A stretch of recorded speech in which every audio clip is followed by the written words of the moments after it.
Okay students, सो अभी हम लोग एक मोस्ट इम्पॉर्टेंट टॉपिक पढ़ने जा रहे हैं which is Einstein theory of radiation.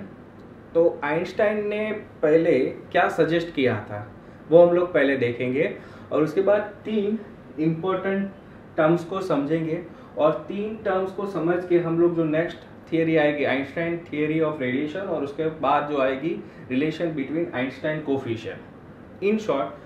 But इसके अंदर जैसे कि आप देख रहे हो स्टिमुलेटेड एमिशन और लेजर के नाम के अंदर भी यही चीज आया था, light amplification by stimulated emission of radiation. तो ये तीनों चीजें आपको समझना बहुत ही जरूरी है यहाँ पे। तो ये बेसिक टर्मिनोलॉजी है यहाँ पे, तो ये आपको पता होना चाहिए। अगर आपको लेजर का वर्किंग समझना है तो ये तीनों चीजें आपको याद होनी चाहिए, समझ में आनी चाहिए। और ये जो सजेशन दिया था वो किसने दिया था? आइंस्टाइन ने दिया। तो आइंस्टाइन ने बहुत सालों पहले एक थियरी निकाली और उसके अंदर उन्होंने बोला यहाँ पे कि जो इंटरेक्शन होता है between radiation and matter which is possible in two ways, means radiation और मैटर के बीच में जो भी कुछ होगा मीन्स दो ही चीजें हो सकता है। एक, ये मैटर रेडिएशन को एब्जॉर्ब कर ले, अदरवाइज जो एब्जॉर्ब किया है मैटर ने रेडिएशन वो कोई प्रोसेस से एमिट कर दे। मीन्स दो ही चीज पॉसिबल है रेडिएशन और मैटर के बीच में, या तो एब्जॉर्प्शन या तो emission.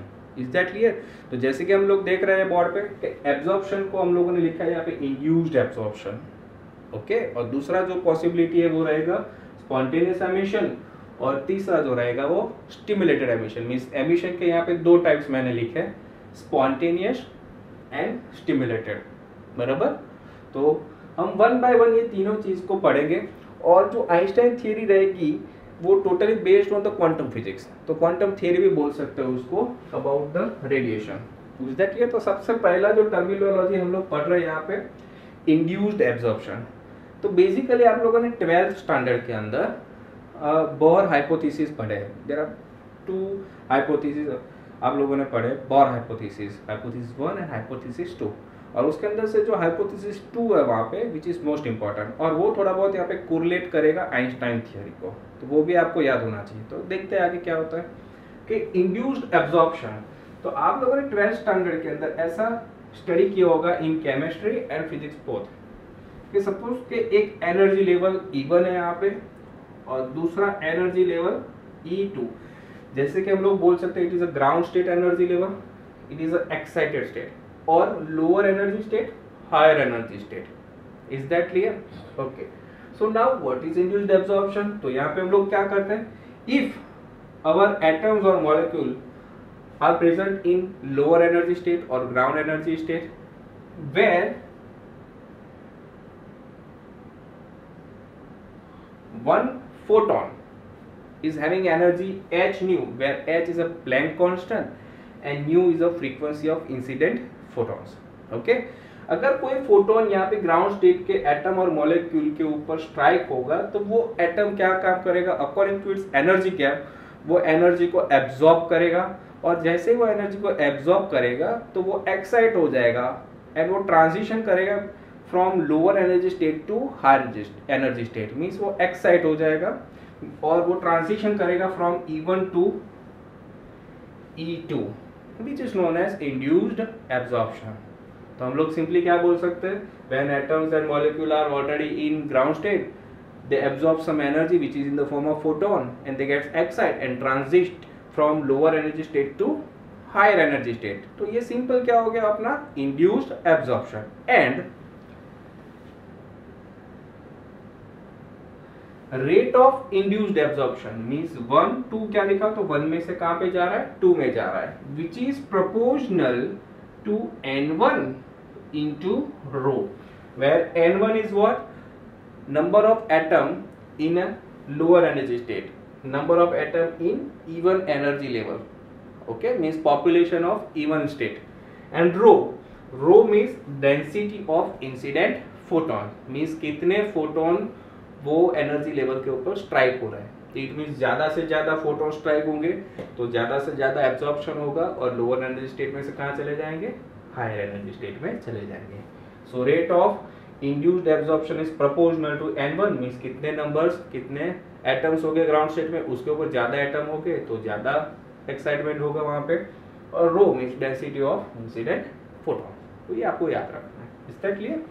When R12 equal to, अगर हम लोग प्रोपोर्शन का साइन निकालते हैं यहाँ पे तो एक कांस्टेंट ऐड करना पड़ेगा, और वो कांस्टेंट को हम लोग लेते हैं B12 N1 रो, B12 लेते हैं यहाँ पे। इस टाइप के फिर आगे जाते हैं। तो दूसरा जो एमिशन है, यहाँ पे दो एमिशन हम लोग स्टडी करने वाले हैं। सबसे पहला क्या हुआ है, स्पॉन्टेनियस एमिशन। तो जैसे आप लोगों ने बहुत सी बार सुना होगा स्पॉन्टेनियस, स्पॉन्टेनियस मींस अपने आप, रैंडम। ओके, तो कैसे, तो एमिशन हो रहा है तो according to the Bohr hypothesis second, नीचे से अगर ऊपर जाना है तो एनर्जी को एब्जॉर्ब करना पड़ेगा, बट जब ऊपर से नीचे आना है तो एनर्जी को क्या करना पड़ेगा, रिलीज करना पड़ेगा, एमिट करना पड़ेगा। कितनी एनर्जी, तो according to the band gap उतना एनर्जी उसको रिलीज करना पड़ेगा। तो आप लोगों ने ऐसा देखा होगा E2 minus E1 equal to HF, otherwise H nu, ऐसा करके फॉर्मूला देखा होगा 12th स्टैंडर्ड के अंदर। ठीक है, तो वही कुछ आएगा यहाँ पे। तो स्पॉन्टेनियस एमिशन क्या होता है, same energy level E1, energy level E2. Now atoms are already in higher energy state, in excited state. Now after some time, these excited atoms are transit back from higher energy state to lower energy state. वो चला जाएगा ऐसे नीचे by emitting a photon having the wavelength h nu, having the energy h nu, Planck constant and frequency of the photon, emitted photons. तो easy spontaneous emission क्या होता है, जब एटम ऑलरेडी एक्साइटेड स्टेट में होगा, ऊपर से नीचे जाएगा तो एनर्जी रिलीज करेगा विच is in the form of photon, अपने आप जाएगा वो, that is why it is spontaneous emission. And 2-1 means 2 में से 1 में आएगा, तो rate of spontaneous emission is proportional to N2.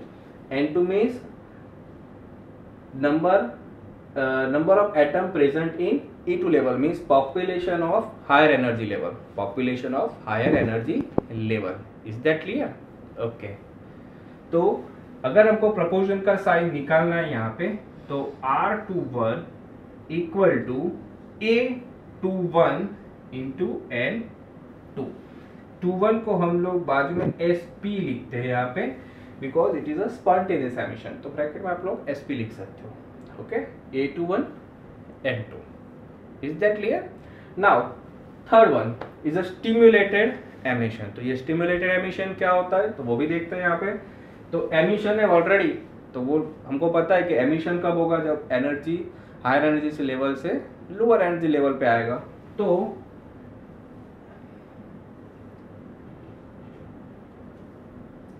Atom already कहाँ पे होगा, इन हायर एनर्जी स्टेट। तो स्पॉन्टेनियस एमिशन और स्टिमुलेटेड एमिशन का डिफरेंस क्या है, तो यहाँ पे एटम अपने आप वापस आ रहा था, बराबर। वैसे कि आप लोग पढ़े हो क्या, कोई भी एटम हो या मॉलिक्यूल हो ग्राउंड स्टेट में रहने का ट्राई करता है, स्टेबल होने का ट्राई करता है, वो ज्यादा देर तक एक्साइटेड स्टेट में नहीं रहता, बराबर। तो यहाँ पे भी क्या होगा, atom already in excited state, वहां पे हम उसको जबरदस्ती लाएंगे। जबरदस्ती इट मीन्स वो एटम के ऊपर फिर से कोई एनर्जी या फोटोन स्ट्राइक होगा और एटम गेट्स हाईली स्टिमुलेट, और वो हाईली एक्साइट होके कहां पे चला जाएगा, हाईली स्टिमुलेट होके चला जाएगा इन ground state by emitting photons having the energy h new, means ऊपर से नीचे जाएगा। कैसे जाएगा, वो स्टेट पे और एनर्जी स्ट्राइक होगा, एटम हाईली स्टिमुलेट हो जाएगा और ऊपर से नीचे जाएगा बाय एमिटिंग 2 फोटॉन्स। अभी जो ये 2 फोटॉन्स रिलीज हो रहा है, ओके, वो दोनों फोटोन का energy, momentum, wavelength, phase difference सब कुछ सेम होगा, which is highly coherent photons निकलेंगे वहां से। तो जैसे कि हम लोग को पता है कि लेजर के अंदर क्या था, स्टिमुलेटेड एमिशन। तो यस, तो स्टिमुलेटेड एमिशन होगा तो ही लेज़र निकलेगा। और लेज़र के अंदर ये जो फोटोन्स निकल रहे हैं वो सभी कैरेक्टरिस्टिक को सेटिस्फाई कर रहे हैं। कौन सी? कोहेरेंट, डायरेक्शनल, इंटेंस, सबको। क्योंकि कैसे फोटोन्स निकल रहे हैं वहाँ पे? सेम फेज वाले, सेम एनर्जी वाले और सेम मोमेंटम वाले। तो यही तो हमको चाहिए। तो इट मीन्स हम लोग क्या बोल सकते हैं? Stimulated emission is essential condition for laser action. Is that clear? तो हम लोग लिख लेते हैं यहाँ पे। सो R21 is proportional to N2 into rho. N2 means population of excited state and rho means density of incident photon, जैसा हमने यहाँ पे लिया था वही। ओके, तो यहाँ पे हम लोग लिख लेते हैं R21 for ST stimulated emission which is equal to B21 N2 into rho। तो स्टिमुलेटेड एमिशन के अंदर क्या डिफरेंस रहेगा? हमको बाहर से एनर्जी देनी पड़ेगी, तब जाके एटम ऊपर से नीचे आएगा और ज़्यादा फोटोन रिलीज करेगा। ज़्यादा फोटोन मीन्स हाई इंटेंसिटी बनेगी वहाँ पे। और रेट ऑफ एमिशन, तो ये स्पॉन्टेनियस, ये stimulated. Where A and B are the Einstein coefficient. तो हमारी जो नेक्स्ट थियरी जो आएगी वो उसी के ऊपर से आएगी, यहाँ से ही आगे जाना है। हम लोग क्या डिराइव करने वाले हैं? The relation between Einstein coefficient. तो उसके लिए आपको ये 1, 2 और 3 चीज़ें पहले से दिमाग में होनी चाहिए, क्योंकि यहाँ से ही आपको स्टार्ट करना है वहाँ पे। तो ये तीनों रिलेशन आपको पता होना चाहिए। ओके, नेक्स्ट जो थिंग रहेगी यही थियरी के अंदर, आपको कभी कभी एग्जाम्स के अंदर पूछेंगे difference between spontaneous emission and stimulated emission. तो सबसे पहले आप लोग ये डायग्राम ड्रॉ करके दिखा सकते हो। फिर उसका डेफिनेशन क्या लोगे? When atoms are already in excited state, they transit back from higher energy state to lower energy state by itself, then it is spontaneous। और यहाँ पे वही चीज़ें लिखना है, but by applying some energy, वो ऐड कर देना है। If we give energy outside the system, then what happens? They transit from higher energy state to lower energy state। Means emission तभी होगा जब आप external energy उसके ऊपर डालोगे। तो ये थोड़ा डिफरेंस हो गया। दूसरा, उसके अंदर कम फोटोन रिलीज हो रहे हैं, उसके अंदर ज्यादा फोटोन्स रिलीज हो रहे हैं। Is that clear? So it is less intense, it is highly intense, it is a random process. Means कौन सा एटम ऊपर से नीचे आएगा we can not say anything, but हम लोग जो एटम के ऊपर एनर्जी डालेंगे वो स्टिमुलेट होके कहाँ जाएगा? नीचे। तो it is not a random process. Is that clear?